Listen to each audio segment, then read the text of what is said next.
মাস ধরে বিদ্যুৎ বিভ্রাটে নাকাল নরসিংদীর মানুষ। শিল্পাঞ্চল খ্যাত এই জেলায় বিদ্যুৎ বিভ্রাটের প্রভাব পড়েছে কলকারখানায়। এরই মধ্যে দেখা দিয়েছে উৎপাদন ঘাটতি। এই অবস্থা চলতে থাকলে কাঙ্ক্ষিত উৎপাদন নিয়ে শঙ্কা প্রকাশ করেছেন সংশ্লিষ্টরা।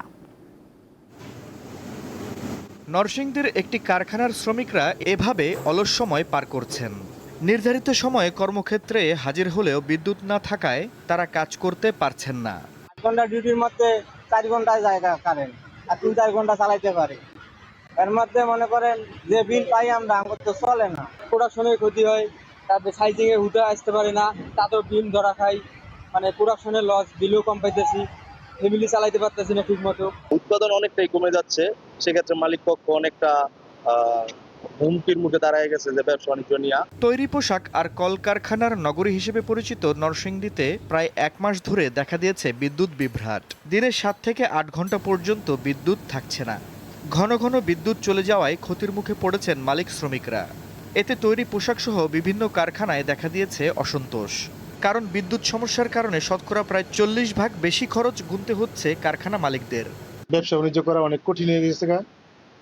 এই জন্য আমরা সরকারের কাছে দাবি জানাই অতি সত্বর যাতে বিদ্যুতের এই সেক্টরটা যাতে উন্নতি করা হয়। বিদ্যুৎ তো আমাদের উৎপাদনের একটা বড় সহায়ক। এখন এই জিনিসগুলির জন্য আমাদের উৎপাদনটা মূলত ক্ষতিগ্রস্ত হচ্ছে এবং আমাদের ব্যবসা ক্ষতিগ্রস্ত হচ্ছে, অর্থনীতিতে ক্ষতিগ্রস্ত হচ্ছে। বাংলাদেশ টেক্সটাইলস মিলস অ্যাসোসিয়েশনের মুখপাত্র দ্রুত পরিস্থিতি উত্তরণে প্রয়োজনীয় পদক্ষেপ নেওয়ার দাবি জানান। আর পল্লী বিদ্যুৎ সমিতি বলছে, গরমে বিদ্যুতের চাহিদা বেড়েছে। বাদল হয় তখনই আমরা ডিমান্ড কমে যাবে।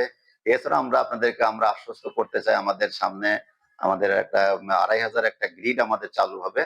এইটা নাগাদ যদি চালু হয় সেই ক্ষেত্রে ওখানে আমরা কিছু বিদ্যুৎ আমরা ওই গ্রিড থেকে আমরা এদিকে মাধব দিয়ে নিয়ে আসতে পারবো। এটা আসলে পরে আমরা ইনশাল্লাহ গ্রাহকের ভোগান্তি অনেকটাই লাঘব হবে আর কি। আমার মনে হয় সরকারের একটা উচিত, একটা উদ্বেগ থাকা উচিত যে বিদ্যুৎ এবং জ্বালানির ক্ষেত্রে প্রায়োরিটাইজ করা, যে আমরা কোথায় বিদ্যুৎটা দিব প্রায়োরিটি বেসিস এবং কোথায় জ্বালানিটা দিব প্রায়োরিটি বেসিস, এই বিষয়টা নির্ধারণ করা উচিত। পরিস্থিতি মোকাবেলায় দ্রুত নিরবিচ্ছিন্ন বিদ্যুৎ সরবরাহের দাবি এলাকাবাসীর। আফরিদ হাসান, দীপ্ত, বার্তা কক্ষ।